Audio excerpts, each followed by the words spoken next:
φίλοι μου, καλώς ήρθατε στο Stella Love Cook. Σήμερα θα φτιάξουμε άγρια χόρτα στο καταψύχτη.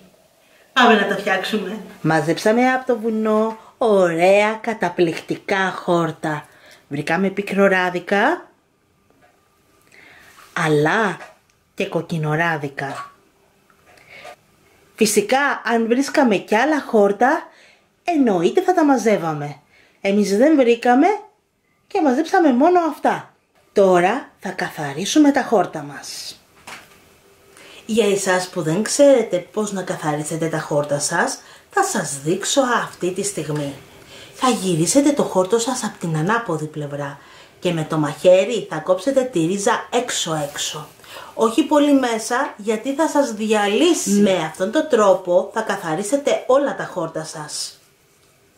Αρχίζετε να αφαιρείτε φύλλα, πολύ χοντρά ή και κίτρινα.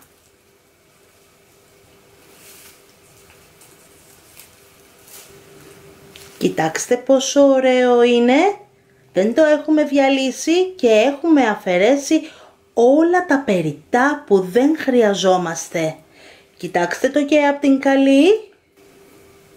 Καταπληκτικό. Δεν το έχουμε διαλύσει. Είναι ακέραιο. Σε περίπτωση που είχαμε ανάμεικτα χόρτα, θα κάναμε ακριβώς το ίδιο πράγμα. Να σας δείξω ακόμα ένα. Κόβουμε τη ρίζα έξω-έξω. Έτσι. Αφαιρούμε τα περιτά φύλλα.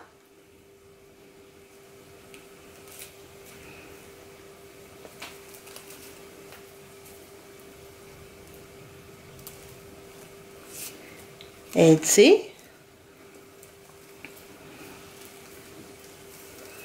Κοιτάξτε. Καταπληκτικό. Κοιτάξτε τι ωραία που είναι. Κοιτάξτε. Είναι καταπληκτικά. Τα καθαρίσαμε και τα πλύναμε.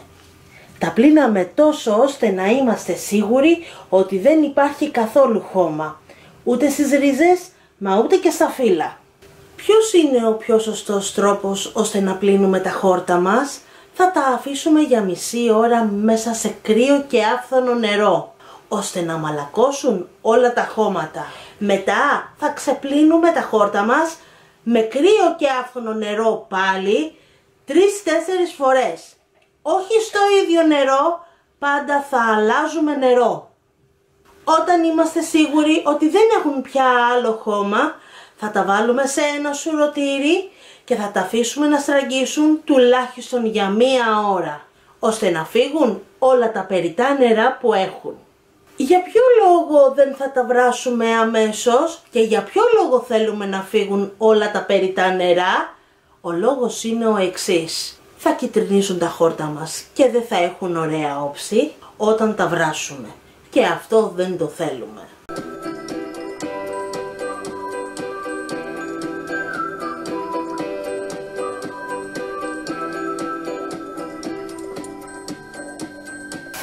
Θα βάλουμε μια κατσαρόλα με κρύο και άφθονο νερό, γιατί θέλουμε να το βράσουμε. Έτσι θέλουμε, να χοχλάζει το νερό μας, να βράζει.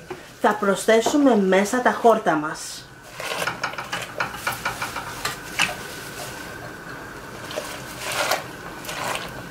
Πατήστε τα. Μην βάλετε μεγάλη ποσότητα από τα χόρτα σας μέσα στην κατσαρόλα, τουλάχιστον 3-4 χούφτες. Φυσικά παίζει πολύ μεγάλο ρόλο το σκεύος που θα χρησιμοποιήσετε. Εάν η κατσαρόλα σας είναι αρκετά μεγάλη και προσθέσετε μέσα αρκετό νερό, εκεί θα προσθέσετε περισσότερα χόρτα. Σε αυτή την περίπτωση χρειαζόμαστε γκάζι, ώστε η θερμοκρασία να είναι ισχυρή και ο βρασμός πολύ πιο γρήγορος. Εάν βάλετε περισσότερη ποσότητα από αυτή που χρειάζεται η κατσαρόλα σας, τα χόρτα θα αργήσουν να βράσουν, οπότε θα κυτρινίσουν και αυτό δεν το θέλουμε. Εμείς θέλουμε πάντα να έχουμε χόρτα πράσινα και λαχταριστά. Εμείς δεν θα τα βράσουμε τελείως, αλλά θα μισοβράσουμε τα χόρτα μας. Τώρα θα προσθέσουμε ένα κουτάλι της σούπας χοντρό αλάτι. Προσέξτε κάτι. Κοιτάξτε τι κάνω. πατάω τα χόρτα μου προς τα μέσα. Δεν τα αφήνω να είναι έξω από το νερό, αλλά μέσα από το νερό. Αν τα αφήσω έτσι τα χόρτα μου, το μόνο που θα συμβεί θα είναι να κυτρινήσουν και να μην είναι πια πράσινα. Αυτό που κάνουμε είναι να πατάμε τα χόρτα μας, γιατί βλέπετε φουσκώνουν προς τα πάνω και αυτό δεν το θέλουμε. Και κατά διαστήματα κάνουμε το εξής. Τα κάτω χόρτα τα γυρίζουμε και τα πάμε πάνω και τα πάνω κάτω. Όταν βράζουμε χόρτα δεν τα παρατάμε και φεύγουμε, αλλά θέλουν φροντίδα και αγάπη. Προσέξτε αυτό που θα σας πω. Πάντα θα είστε προσεκτικοί με τους χρόνους, γιατί εγώ βράζω σε γκάζι. Εσείς μπορεί, εάν βράζετε σε κουζίνα, να θέλετε λίγο περισσότερο χρόνο. Τώρα είναι έτοιμα τα χόρτα μου, είναι μισοβρασμένα. Θα τα βγάλω, απενεργοποιώ τη φωτιά και βγάζω αμέσως.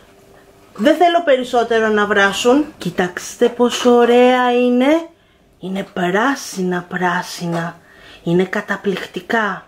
Δεν έχουν λιώσει. Βλέπετε. Και δεν έχουν κυτρινήσει. Είναι πολύ σημαντικό αυτό. Να έχουμε χόρτα ωραία, πράσινα και να έχουμε την αίσθηση ότι θέλουμε να τα απολαύσουμε. Όπως βλέπετε βγάλαμε όλα τα χόρτα μας μέσα από την κατσαρόλα. Αυτό το νερό θα το πετάξουμε. Δεν θα βράσουμε σε αυτό το ίδιο το νερό που βράσαμε τα πρώτα χόρτα μας τα δεύτερα, γιατί θα κυτρινήσουν και δεν θα είναι ωραία τα χόρτα μας. Στραγγίσανε πάρα πολύ καλά τα χόρτα μας από τα περιττά νερά και τώρα τα έχουμε βάλει σε ένα ταψί ώστε να κρυώσουν πάρα πολύ καλά. Εάν θέλετε να τα μαγειρέψετε αμέσως, θα τα χρησιμοποιήσετε έτσι όπως είναι, να καίνε, δεν μας πειράζει. Εάν όμως θέλετε να τα αποθηκεύσετε μέσα στο καταψύκτη σας, πρέπει να τα αφήσετε να κρυώσουν πάρα πολύ καλά. Σε περίπτωση που αυτά τα χόρτα τα θέλετε για σαλάτα, θα τα βράσετε λίγο ακόμα. Γιατί είναι μισοβρασμένα όπως είπαμε, δεν είναι καλά βρασμένα. Έχουμε γράψει την ημερομηνία αλλά και τα κιλά που έχουμε. Εδώ έχω 1 κιλό μισοβρασμένα χόρτα. Αποθηκεύστε τα χόρτα σας μέσα στο καταψύκτη σας, τουλάχιστον για έναν ολόκληρο χρόνο. Αποθηκεύστε σε μικρά ή και σε μεγάλα πακέτα. Σκεφτείτε το τι θέλετε να μαγειρέψετε. Και έτσι θα έχετε πάντα χόρτα άγρια στο σπίτι σας για έναν ολόκληρο χρόνο. Πριν χρησιμοποιήσετε τα χόρτα σας, βγάλτε τα από το καταψύκτη από βραδείς. Βάλτε τα μέσα στη συντήρηση, ώστε να προλάβουν να ξεπαγώσουν και την άλλη μέρα χρησιμοποιήστε τα σε ό,τι φαγητό θέλετε. Εάν κάνετε τα χόρτα σας μια τέλεια και λαχταριστή σαλάτα, μπορείτε να τη σερβίρετε με τέλειο λαχταριστό χειροποίητο ψωμί. Μπορείτε επίσης να σερβίρετε τώρα τη σαρακοστή με ελιές ξιδάτες. Ανάτρεξε στο κανάλι μου και δείτε τη συνταγή. Αυτά τα χόρτα μπορείτε να τα χρησιμοποιήσετε σε φρικασέ, σε μαγειρίτσα, σε ομελέτα, σε σουφλέ χορταρικών, μέσα σε σπανακόριζο και να προσθέσετε και άγρια χόρτα. Θα φτιάξετε ένα φαγητό καταπληκτικό, φίλοι μου. Μέσα σε ρεβίδια ή σε γίγαντες στο φούρνο. Και εκεί θα φτιάξετε ένα θεσπέσιο φαγητό. Ένα φαγητό που θα γλύφετε τα δάχτυλά σας. Σε περίπτωση που θέλετε να τα χρησιμοποιήσετε ως σαλάτα, θα τα βράσετε λίγο περισσότερο. Προσέξτε μόνο την ισορροπία στο βρασμό σας. Ένα μεγάλο μυστικό για τη σαλάτα σας. Εάν θέλετε πάντα να έχετε χόρτα πράσινα και λαχταριστά, μην προσθέσετε σε όλη τη σαλάτα σας λεμόνι, γιατί η σαλάτα σας θα κυτρινήσει και θα μαυρίσει και έτσι δεν θα είναι λαχταριστή. Πάρτε κάθε φορά την ποσότητα που θέλετε να καταναλώσετε. Προσθέστε ελαιόλαδο, αλάτι και λεμόνι. και απολαύστε κάθε φορά καταπληκτική σαλάτα. Μην ξεχάσετε να κάνετε like, να γράφετε στο κανάλι μου, να κοινοποιήσετε το βίντεο, αλλά και να μου γράψετε τα σχόλιά σας. Να είστε καλά φίλοι μου. Πολλά φιλάκια!